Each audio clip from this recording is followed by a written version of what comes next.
మహేష్ బాబు నటించిన గుంటూరు కారంకి నైజాంలో 42 కోట్లు, సీడెడ్లో 13 కోట్ల 75 లక్షలు, ఆంధ్రప్రదేశ్లోని అన్ని ప్రాంతాలు కలిపి 46 కోట్ల 25 లక్షల బిజినెస్ అయింది. ఇలా తెలుగులో 102 కోట్లకు అమ్ముడైంది.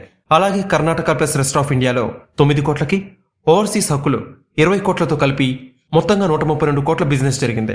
అయితే ఈ మూవీకి టాక్ తో సంబంధం లేకుండా మంచి వసూళ్లే వస్తున్నాయి. అయితే 3వ వారంలో ఇది డౌన్ అయింది, కానీ వీకెండ్ లో మళ్లీ పుంజుకుంది. ఇలా రిపబ్లిక్ డేన భారీ వసూలు రాబట్టిన ఈ చిత్రం 16వ రోజు ఆంధ్ర, తెలంగాణలో కలిపి 50 లక్షల షేర్ ని వసూలు చేసి సత్తా చాటింది.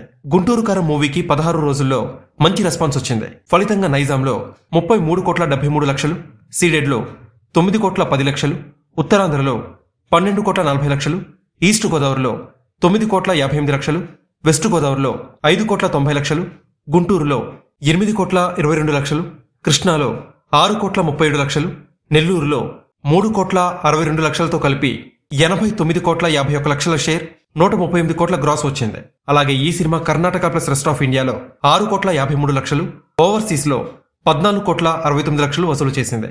వీటితో కలుపుకుంటే 16 రోజుల్లో ఈ చిత్రానికి 110 కోట్ల 73 లక్షల షేర్తో పాటు 239 కోట్ల గ్రాస్ వచ్చింది. సూపర్ స్టార్ మహేష్ బాబు గుంటూరు కారం సినిమాకి అంచనాలకు అనుగుణంగానే ప్రపంచవ్యాప్తంగా 132 కోట్ల మేర బిజినెస్ జరిగినట్టు ట్రేడ్ వర్గాలు వెల్లడించాయి.